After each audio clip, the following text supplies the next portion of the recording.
Pemirsa, komitmen kebangsaan itulah sikap politik Partai Nasdem. Dalam pembukaan Kongres kedua Partai Nasdem, Ketua Umum Partai Nasdem Surya Paloh menegaskan kewajiban parpol adalah mengedepankan kepentingan bangsa di atas kepentingan partai. Dan pemirsa, informasi ini akan menjadi penutup jumpa kita dalam Metro This Week edisi kali ini. Saya Vera Bahaswan, mewakili teman-teman yang bertugas, pamit undur diri. Terima kasih atas kebersamaan Anda dan tetaplah bersama kami di Metro TV. Mungkin tak banyak yang ingat bila Anies Baswedan merupakan satu dari 45 tokoh nasional yang menjadi deklarator Ormas Nasdem pada 1 Februari 2010.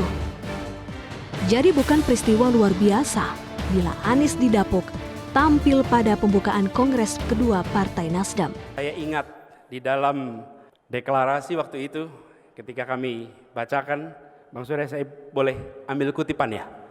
Ketika tahun 2010, kalimatnya sangat relevan.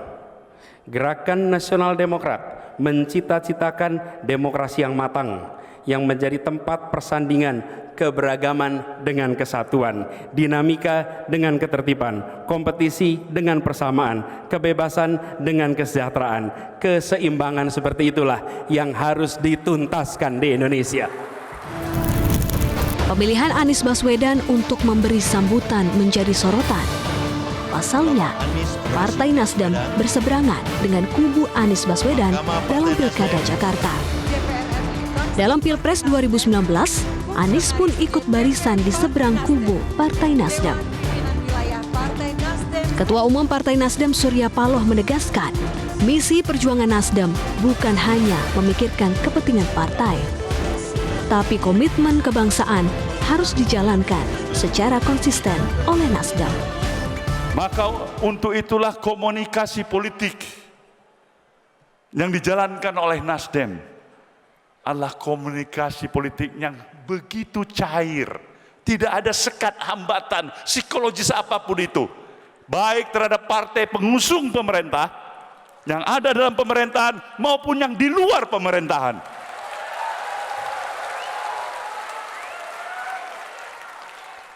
Karena Nasdem amat sangat bisa memahami tekad dan semangat ketika kita menghadirkan kehadiran kita sebagai institusi partai politik.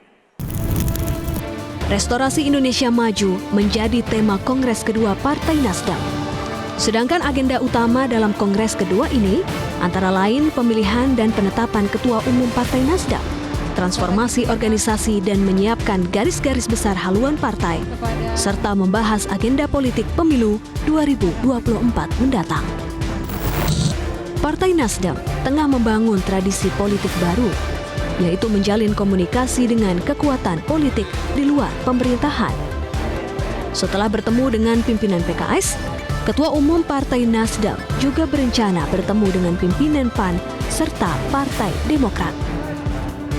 Namun komitmen kebangsaan Partai Nasdem itu justru dimaknai negatif. Hubungan rangkulan tali silaturahmi pun dimaknai dengan berbagai macam tafsir dan kecurigaan.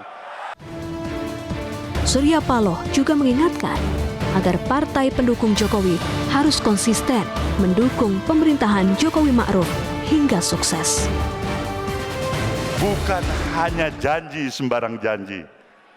Bukan hanya ucapan lip service menyatakan akulah yang paling setia mendampingin Bapak Presiden.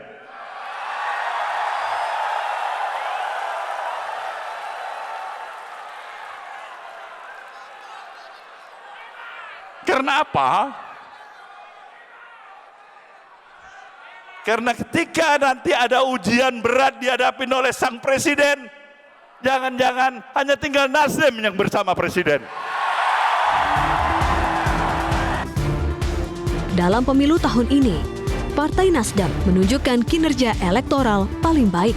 Dalam pemilu 2019, Partai Nasdem memperoleh 9% suara, naik dari 6,7% dalam pemilu 2019. Kongres kedua Partai Nasdem ini tidak dibuka oleh Presiden Joko Widodo, melainkan oleh Gubernur DKI Jakarta Anies Rashid Baswedan. Namun Nasdem memutuskan mengundang Presiden Jokowi di momen pamungkas sekaligus spesial, yaitu hari jadi Partai Nasdem pada Senin 11 November mendatang.